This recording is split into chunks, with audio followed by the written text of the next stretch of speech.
ले लो पक्षी ले लो, मस्त मस्त सुनहरे सुनहरे सुंदर पक्षी ले लो। तेज बारिश हो रही थी। हरी भीगते हुए इधर उधर भाग रहा था और बार बार पुकार रहा था, कोई है क्या? अरे कोई है, कोई तो मदद करो। किसी ने मेरी पत्नी को देखा है क्या? कल रात से वो गायब है। अरे किसी ने देखा है क्या? कोई तो मेरी मदद करो, कोई तो करो। मेरी पत्नी कहाँ चली गई, वो भी ऐसी बारिश में? अरे सुनो, कोई है? उसकी आवाज सुनकर दो गांव वाले आ जाते हैं। अरे ओ हरिया, लगता है कि तेरी पत्नी तुझको छोड़कर भाग गई है, फुर्र हो गई। आखिरकार कब तक तेरे साथ रहकर जिल्लत की जिंदगी जीती? हाँ, बिल्कुल सही कह रहे हो भाई। अरे इसके साथ रहेगा कौन? एक नंबर का फटीचर है, गरीब लोहार, ढंग से 2 वक्त की रोटी कमा नहीं पाता तो पत्नी क्या पालेगा? हैं? पक्का इसकी पत्नी किसी पैसे वाले के साथ में फुर्र हो गई है, भाग गई। नहीं नहीं नहीं नहीं नहीं, तुम लोग गलत कह रहे हो। ऐसा कभी हो ही नहीं सकता। मेरी पत्नी मुझे छोड़ के कभी नहीं जा सकती। अब वो बस यही कहीं खो गई है, मुझे अभी मिल नहीं रही है, मिल जाएगी। बड़ा आया, मिल जाएगी। तेरी पत्नी तुझे कभी नहीं मिलने वाली। वैसे भी तेरे जैसे खड़ूस और गरीब के साथ कौन रहना चाहेगा?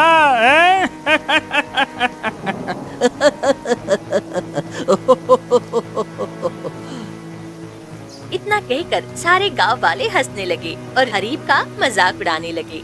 हरीब दुखी होकर घर लौट आता है और घर पहुंचते ही वो फूट फूट कर रोने लगता है। ए भगवान, गांव वाले कैसी कैसी बातें करते हैं। लेकिन नहीं नहीं नहीं नहीं नहीं, मुझे मेरी पत्नी पर पूरा भरोसा है। मेरी पत्नी सोना, वो मुझे छोड़कर ऐसे नहीं जा सकती। मुझे उसे ढूंढना होगा, चाहे कुछ भी हो जाए, मैं उसे ढूंढ कर रहूंगा। हाँ। फिर रघु घर से निकल पड़ा और अपनी पत्नी को ढूंढते ढूंढते घने जंगलों में चला जाता है। तभी जंगल में उसे एक आदमी दिखाई देता है जो पिंजरे में बंद पक्षी बेच रहा था। पक्षी ले लो पक्षी ले लो, मस्त मस्त सुनहरे सुनहरे सुंदर पक्षी ले लो। अरे ये क्या? इसने मासूम पक्षियों को पिंजरे में बंद करके रखा है। नहीं नहीं नहीं नहीं नहीं, मुझे इन्हें आजाद करना चाहिए। किसी भी जीव को यूं पिंजरे में कैद करना ठीक नहीं है। हरी अपने पॉकेट में हाथ डालता है और कुछ सिक्के निकालता है। रुक जाओ, देखूं क्या है मेरे पास। हाँ, यही तो मेरी जमा पूंजी है। एक काम करता हूँ, इसी से मैं इन सभी बेजुबानों की मदद करता हूँ, इनको आजाद करवाता हूँ। हाँ। हरी पैसे लेकर उस आदमी के पास जाता है। अरे ओ भाई, सुनो सुनो सुनो, ये सारे पक्षी मुझे कितने में दोगे? देखो, पूरे पक्षियों का 10 चांदी के सिक्के लगेंगे। हाँ तो ठीक है, मैं इन्हें अभी खरीदना चाहता हूँ। मेरे पास 10 चांदी के सिक्के हैं। एक काम करो, तुम ये लो और इन सभी पक्षियों को मुझे दे दो। लाओ। फिर आदमी वो पैसे लेकर सारे पक्षियों को हरी को दे देता है और वहाँ से चला जाता है। हरी पिंजरे को खोलते हुए कहता है, तुम सभी बोल नहीं पाते, लेकिन मुझे पता है अगर बोल पाते तो इंसाफ जरूर मांगते।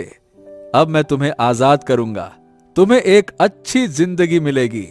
हाँ, जाओ मजे करो। इतना कहकर हरी सभी पक्षियों को पिंजरे से आजाद कर देता है। सभी पक्षी उड़ जाते हैं, लेकिन एक सुनहरे रंग का पक्षी वहीं रुक जाता है। अरे भाई, तू क्यों रुका है? तू भी चला जा, तुझे भी तो आजाद कर दिया। जा भाई।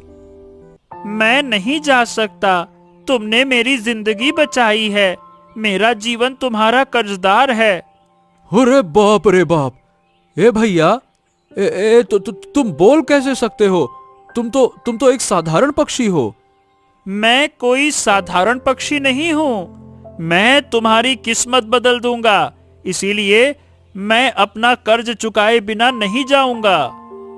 ओ, तो ठीक है, चलो आज से हम दोनों साथ में रहेंगे। ठीक है, चलो।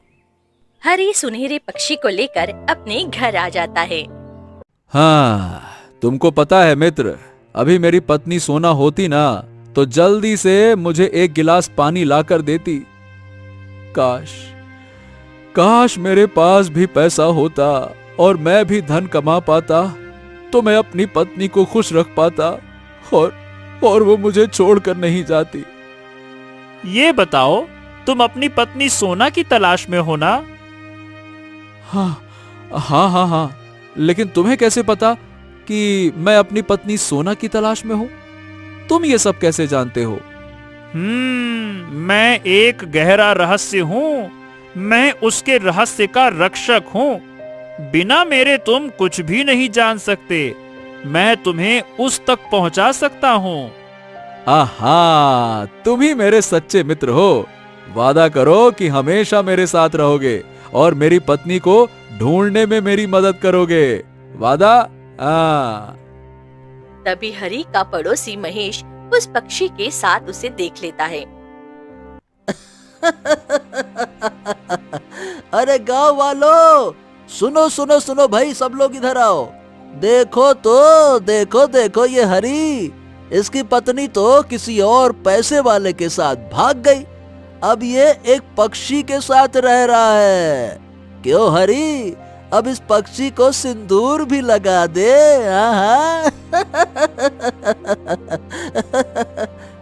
अरे क्या बात कर रहे हो?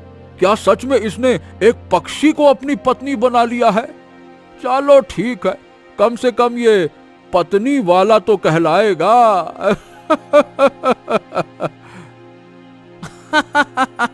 हाँ, और अच्छा है, कम से कम हमारे गांव में तो एक ऐसा व्यक्ति भी है जिससे हमें मनोरंजन मिलता रहेगा। क्यों? पति और पत्नी, इंसान और पक्षी। अब तुम एक काम करना, पक्षी के पीठिया में बैठ जाना, पक्षी तुमको आसमान की सैर करा देगी।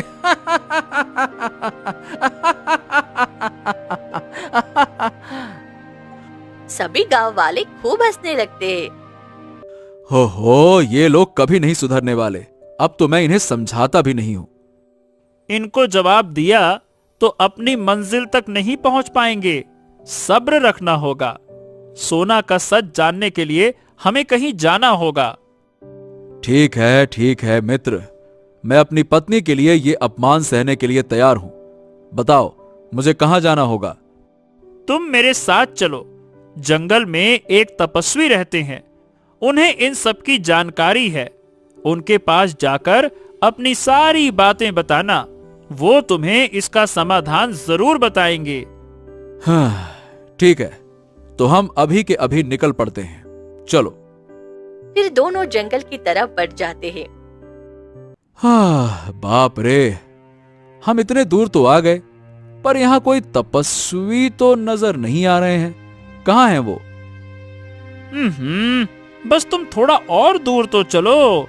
आएंगे, जरूर नजर आएंगे। चलो, आ जाओ। वे आगे बढ़ते हैं। तभी थोड़ी ही देर में एक कुटिया में तपस्वी साधना में बैठे हुए उसे दिखाई देते हैं। महाराज प्रणाम स्वीकार करें, मुझे क्षमा करें और कृपया मेरी मदद करें। आओ हरी, बताओ मैं कैसे मदद कर सकता हूँ? महाराज, मेरी पत्नी पता नहीं कहाँ चली गई। वो अचानक से गायब हो गई है। मैं उसे ढूंढते ढूंढते परेशान हो गया हूँ। वो कहाँ है, कैसी है, मुझे मिल नहीं रही है। आखिरकार हुआ क्या है मेरी पत्नी के साथ? तुम्हारी पत्नी कोई साधारण स्त्री नहीं थी। वो जहां से आई थी वहां वापस चली गई। क्या? ये आप क्या कह रहे हैं? भला जहां से आई वहां वापस चली गई, इसका क्या मतलब है? साधु महाराज, सही बताओ, मुझे कुछ समझ में नहीं आ रहा कि आप कहना क्या चाहते हैं। कृपया करके साफ साफ बताइए ना, आखिर मेरी पत्नी के साथ हुआ क्या है? तो सुनो हरी, ये बात कई वर्ष पहले की है, जब तुम्हारी पत्नी माया नगरी की राजकुमारी थी, जो हमारे पृथ्वी लोक से बहुत दूर एक राज्य है।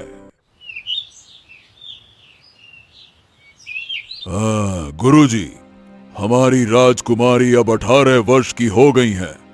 हमें उसे इस राज्य का उत्तराधिकारी घोषित कर देना चाहिए और हमारे नियमों के अनुसार अब वही महारानी होंगी। हाँ महाराज, हाँ, आप बिल्कुल सही कह रहे हैं। राजकुमारी इस योग्य भी है। अब हम जल्द से जल्द उसे इस राज्य की महारानी घोषित कर सकते हैं। तभी राजकुमारी वहां आती है। पिताजी, मुझे आपके जैसे न्यायप्रिय शासक बनना है और सभी पर राज करना है। मेरी पुत्री, क्यों नहीं? आखिर तू हमारी पुत्री ही तो है। तू भी तो मेरी तरह बनेगी और इस राज्य पर हमेशा राज करेगी। पिताजी, हम राज्य अभिषेक की तैयारी करते हैं, क्योंकि हम जल्दी महारानी बनेंगे, तो बहुत सारी तैयारी करनी भी होगी। हाँ हाँ, क्यों नहीं राजकुमारी, जाओ और अच्छे से तैयारी कर लो। कुछ ही दिनों में तुम इस राज्य की महारानी बन जाओगी। फिर राजकुमारी महल की ओर चली जाती है। तभी एक बूढ़ी दासी उसके सामने आ जाती है। राजकुमारी, मेरे पैरों में बहुत दर्द है। आप कृपया अपना हाथ देकर मुझे उठा दीजिए, मैं खुद नहीं उठ पा रही हूँ। अरे छी, मैं तुम्हें कैसे छू सकती हूँ? मैं इस राज्य की होने वाली महारानी हूँ। तुम जैसे भिखारियों को मैं मदद नहीं कर सकती हूँ। इसमें मेरी शान कम हो जाएगी। इतना कहकर राजकुमारी दासी को लात मार देती है और चली जाती है। ये दृश्य दूसरी दासी देख लेती है। कितनी क्रूर है ये राजकुमारी, मुझे ये बात महाराज को बतानी चाहिए। फिर दासी महाराज के पास जाती है। महाराज, महाराज, राजकुमारी ने घोर अनर्थ किया है महाराज। क्या बात है दासी, तुम इतनी घबराई हुई क्यों लग रही हो? महाराज, हमारी सबसे बुजुर्ग दासी कांता है। उसके घुटने में तकलीफ थी, इसीलिए वो खुद उठ नहीं पाई। उसने राजकुमारी से हाथ मांगा ताकि वो उठ सके, लेकिन राजकुमारी ने उसे हाथ नहीं दिया और ऊपर से उसे 2 लात मार दी। इतनी नीच हरकत! अरे ये तो हमारे कुल में घोर अनर्थ है, अनर्थ। हाँ गुरु, आप बिल्कुल ठीक कह रहे हैं। राजकुमारी को ऐसा नहीं करना चाहिए था। अरे महाराज, राजकुमारी में इतना घमंड है कि यदि हम उसे अभी महारानी घोषित कर देंगे तो राज्य का शौर्य मिट्टी में मिल जाएगा। उसे उचित दंड देना आवश्यक है। आप सही कह रहे हैं, मैं अपनी पुत्री को दंड देने को तैयार हूँ। हमारे नियम के अनुसार जो कोई अपराध करता है उसे धरती लोक पर जाना पड़ता है और साधारण जीवन जीना पड़ता है। राजकुमारी को भी धरती लोक पर जाना होगा और एक गरीब की पुत्री बनकर साल भर किसी गरीब की सेवा करनी होगी, तब जाकर उसका पाप धुलेगा। हाँ, ये ठीक है। तभी राजकुमारी अपने लिए एक ताज बनाकर आती है। पिताजी, ये देखिए, मैंने अपने लिए एक खास हीरे से ताज बनाया है। जब मेरा राज्याभिषेक होगा ना, तब मैं ये पहनकर बैठूंगी। तभी ज्योतिष्य ताज को छीन लेते हैं। राजकुमारी, तुम इस ताज के योग्य नहीं हो। ताज के योग्य बनने के लिए तुम्हें धरती लोक पर रहकर साधारण जीवन जीना होगा, तब तुम्हारा घमंड टूटेगा और तुम योग्य बनोगी। ये आप लोग क्या कह रहे हैं? मैं इस राज्य की राजकुमारी हूँ। आपकी हिम्मत कैसे हुई मुझसे ऐसा कहने की? गुरुजी बिल्कुल ठीक कह रहे हैं। तुम्हारे अंदर घमंड है। ये घमंड टूटना जरूरी है। दया और सभी को सम्मान देना सीखना चाहिए। तुमने कांता दासी के साथ अपराध किया है, अपराध। तभी ज्योतिष्य अपने कमंडल से जल लेकर राजकुमारी पर छिड़क देते हैं और राजकुमारी गायब हो जाती है और धरती लोक पर रघु की पत्नी बनकर जीवन जीने लगती है। और 1 साल बीत जाता है तभी एक दिन आधी रात को राजकुमारी उठकर जंगल की ओर निकलती है। तभी वहाँ दो विचित्र सैनिक आते हैं।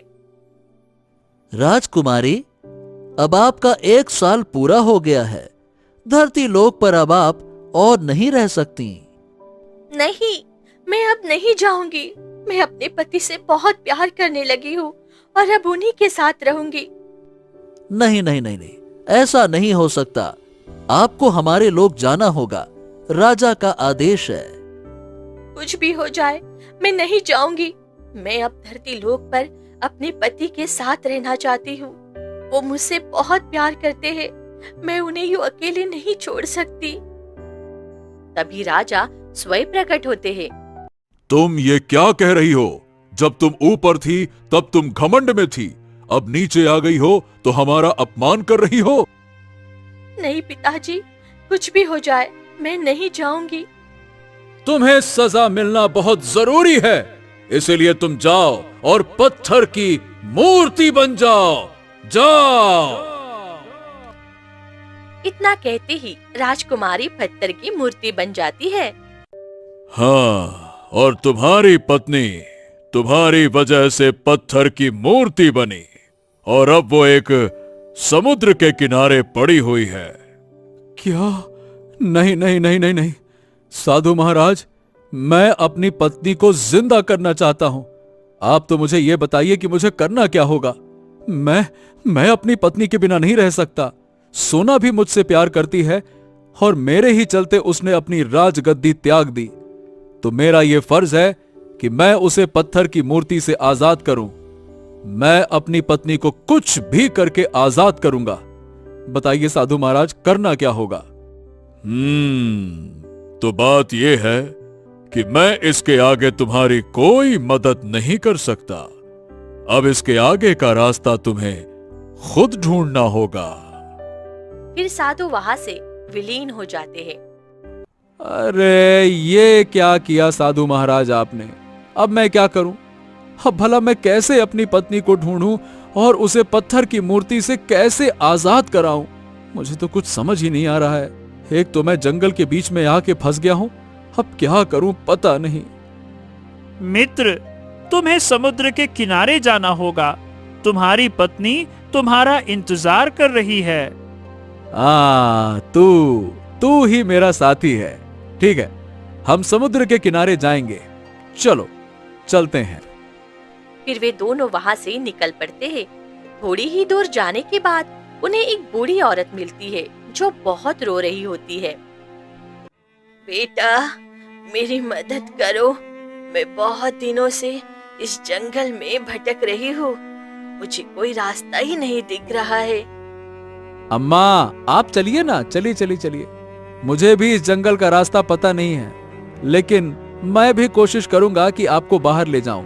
आई आई, अरे चलिए मेरे साथ, चलिए चलिए चलिए। हरी बूढ़ी औरत को अपने साथ ले जाता है और थोड़ी दूर चलने के बाद बूढ़ी औरत को रास्ता मिल जाता है।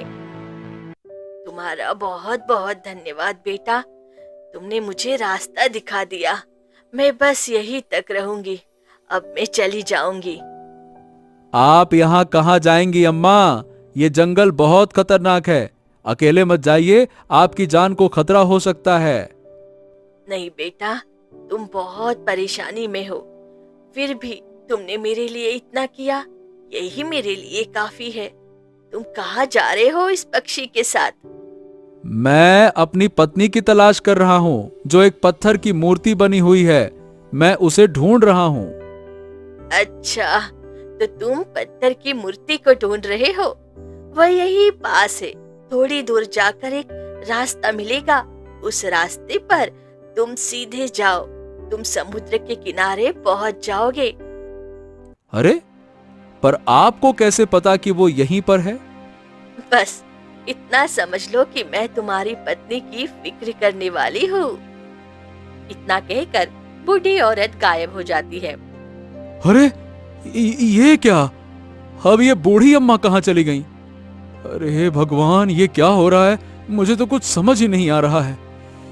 चलो आगे चला जाए। फिर हरी आगे बढ़ता है और उस जगह पर जाता है जहाँ उसकी पत्नी पत्थर की मूर्ति बनी हुई थी। वो देखता है कि मूर्ति से आंसू गिर रहे थे। हाँ, अरे सोना, सोना, तुम तो मेरे लिए पत्थर की मूर्ति बन गई। मैं तुम्हें कैसे इस मूर्ति से आजाद करूं? मुझे कुछ समझ में नहीं आ रहा है, क्या करूं? तभी पत्थर की मूर्ति से आवाज आती है, हरी, तुम मुझे इस मूर्ति से आजाद कर सकते हो। मैं कई दिनों से तुम्हारा इंतजार कर रही थी कि तुम मुझे ढूंढते ढूंढते मेरे पास जरूर आओगे। हाँ, तुम बोल रही हो। हाँ हाँ सोना, मैं तुमसे बहुत प्यार करता हूँ। तुम कैसे ठीक हो सकती हो? मैं तुम्हें आजाद कराऊंगा, तुम बिल्कुल चिंता मत करना।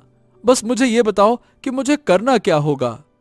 तुम्हें मेरे लोक तक जाना होगा और मेरे पिता से क्षमा मांगनी होगी और मेरे लोगों का जल लाना होगा। उस जल से मैं पत्थर की मूर्ति से फिर से इंसान बन पाऊंगी। ठीक है, मैं तुम्हारे लोक तक जाऊंगा। लेकिन सोना, मुझे कोई रास्ता भी तो नहीं पता है। मैं वहां तक जाऊंगा कैसे? मैं तुम्हें रास्ता बताऊंगा। हैं? लेकिन तुम्हें कैसे पता ये रास्ता? क्योंकि ये कोई और नहीं बल्कि मेरी रक्षक है। मेरा रक्षक जो इतने दिनों से मेरी रक्षा कर रही थी और मेरी खबर तुम्हारे पास लेकर आया। क्या?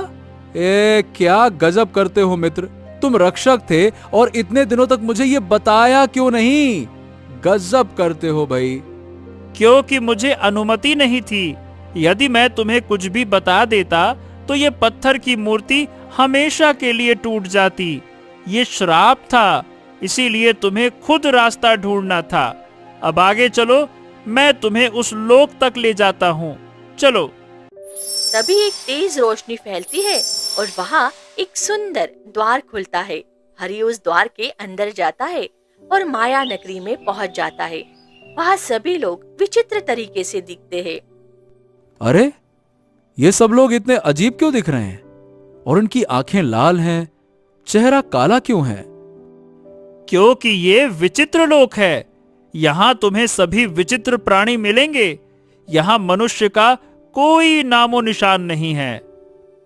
अच्छा, तो अब मुझे महाराज से मिलना होगा। हाँ ठीक है, चलो हम आगे बढ़ते हैं। आ जाओ आ जाओ आ जाओ। वे थोड़े ही आगे बढ़ते हैं, तभी एक विचित्र प्राणी उन्हें देखता है। अरे ये क्या? हमारे विचित्र माया नगरी में ये इंसान कैसे आ गया? हाँ, सच में ये तो कोई इंसान है। चलो इसे अपना गुलाम बना लेते हैं और अपने पास रखते हैं। चलो। अरे क्या चलो, खबरदार, तुमने अगर इसे छुआ भी तो तुम्हारी खैर नहीं। ये महाराज से मिलने आया है, इसे कुछ जरूरी काम है। तुम लोग इसे मत छूना, मैं इसकी रक्षा कर रहा हूँ। दूर रहो। हाँ, यह तो हमारे ही राज्य का रक्षक है, पर यह मनुष्य के साथ क्या कर रहा है? अरे पता नहीं, शायद कुछ तो है। चलो देखते हैं क्या है माजरा। फिर सुनहरा पक्षी और हरि आगे बढ़ते हैं और राज दरबार में पहुंच जाते हैं। अरे, हमारी पुत्री की मति भ्रष्ट हो गई है। अब मैं करूं तो करूं क्या? कैसे उसे अपने दरबार में वापस अपने लोगों के साथ लेकर आऊं? महाराज, राजकुमारी अब पूरी तरह से इंसानी रूप में घुल मिल गई हैं। इसी वजह से वो हमारे लोगों के पास नहीं आना चाहती, पर उसे हमारे लोगों के पास आना ही होगा महाराज। इतना कहते ही हरि राज दरबार में प्रवेश करता है। तुम कौन हो और इंसान हमारे माया नगरी में क्या कर रहा है? प्रणाम महाराज, मुझे आपसे मिलना था। आपने मेरी पत्नी को पत्थर के रूप में बदल दिया, उसे इंसान के रूप में बना दीजिए। मैं अपनी पत्नी से बहुत प्रेम करता हूँ। वो मेरी राजकुमारी है और उसे इस माया नगरी की महारानी बनाना है, ना कि तुम जैसे गरीबों की पत्नी। इसीलिए चुपचाप चले जाओ यहां से। कुछ दिन वो पत्थर की मूर्ति में रहेगी तो फिर जाकर उसकी समझदारी वापस आ जाएगी, उसकी अकल ठिकाने आएगी। नहीं महाराज नहीं, आप ऐसा नहीं कर सकते। मैं अपनी राजकुमारी को इतना कष्ट में नहीं देख सकता। आप उसे जाने दीजिए, वो अपने पति के साथ बहुत खुश रहेगी। तुम धरती लोक कब चले गए और क्यों इंसानों के साथ हो जबकि तुम हमारे राज्य का हिस्सा हो? महाराज, मैं अपनी दोस्त राजकुमारी की तलाश में धरती लोक पर गया था, लेकिन तभी एक शिकारी ने मुझे पकड़ लिया और इस हरि ने निस्वार्थ अपने थोड़े से जमा पूंजी देकर मेरी रक्षा की। तब से मैं इसको यानी कि हरि को राजकुमारी से मिलाने की पूरी कोशिश कर रहा हूँ। क्या क्या ये सच में हमारी राजकुमारी से सच्चा प्रेम करता है? हाँ हाँ, मैं राजकुमारी के लिए कुछ भी करने को तैयार हूँ। चलो तो ये तलवार उठाओ और अपना सर धड़ से अलग कर दो। हाँ, ठीक है महाराज, अगर इससे मेरी पत्नी सोना फिर से इंसान बन सकती है तो मैं ये करने के लिए तैयार हूँ। हरि तलवार उठाकर अपना सर धड़ से अलग करने लगता है। रुको, बस बहुत हो गया। तुम ऐसा नहीं कर सकते। तुम्हें सच में मेरी पुत्री से बहुत प्रेम है, इसीलिए हम अपनी पुत्री को धरती लोक पर रहने देंगे। लेकिन ध्यान रखना, जिस दिन तुमने उससे नफरत की या कुछ गलत किया, उसी दिन वो हमारे लोगों के पास वापस चली आएगी। हाँ महाराज, मैं इसे मानता हूँ। इतना कहते ही ज्योतिष्य तलवार उठाने लगते हैं। रुको, ये नहीं हो सकता। वो हमारे कुल की है, हमारे वंश की है। वो धरती लोक पर नहीं रह सकती। तभी सुनहरा पक्षी बीच में आ जाता है और उसका एक पंख कट जाता है। नहीं नहीं नहीं नहीं नहीं नहीं, ये क्या कर दिया आपने? ये क्या हो गया? मित्र मित्र, तुम मुझे छोड़कर नहीं जा सकते। उठो उठो मित्र। अरे ये क्या किया आपने? मेरे मित्र को क्यों मार दिया? इसका क्या दोष था? मित्र उठो उठो, मेरे मित्र उठो। ये आपने ठीक नहीं किया, एक निर्दोष की हत्या कर दी। मैं मानता हूं कि आप ज्ञानी हैं, पर ये अपराध है, अपराध। सैनिकों, इन्हें ले जाओ और काल कोठरी में बंद कर दो। सैनिक ज्योतिष को लेकर जाकर काल कोठरी में बंद कर देता है। हरि रोते हुए सुनहरे पक्षी के साथ धरती लोक पर लौट आता है। तभी वो देखता है कि सोना इंसानी रूप में वहां खड़ी थी। सोना, तुम इंसान बन गई। मैं बहुत खुश हूं, लेकिन मेरा मित्र इस दुनिया में नहीं रहा। ये क्या हुआ मेरे मित्र को? तुम्हारे ज्योतिषी ने मुझे मारना चाहा, पर तुम्हारे रक्षक और मेरे मित्र ने बीच में आकर मेरी जान बचाई और खुद अपनी जान गंवा बैठा। ये मेरा बचपन का साथी था, ये मुझे नहीं छोड़ सकता था। हमेशा कहता था कि ये मेरी रक्षा करेगा। लेकिन आज इसने मेरी खुशी के लिए अपनी जान दे दी। मैं इसकी कुर्बानी कभी नहीं भूल सकती। मैं भी इससे बहुत प्यार करता हूँ, इसे कभी नहीं भूलूंगा। इसने हम दोनों को मिलाने के लिए अपनी जान की बलि दी। हम इसकी कुर्बानी को कभी बेकार नहीं जाने देंगे। अब हम दोनों हमेशा खुश रहेंगे। उस दिन से सोना और हरि अपने यादों और मित्र की कुर्बानी के साथ जीवन जीने लगते हैं।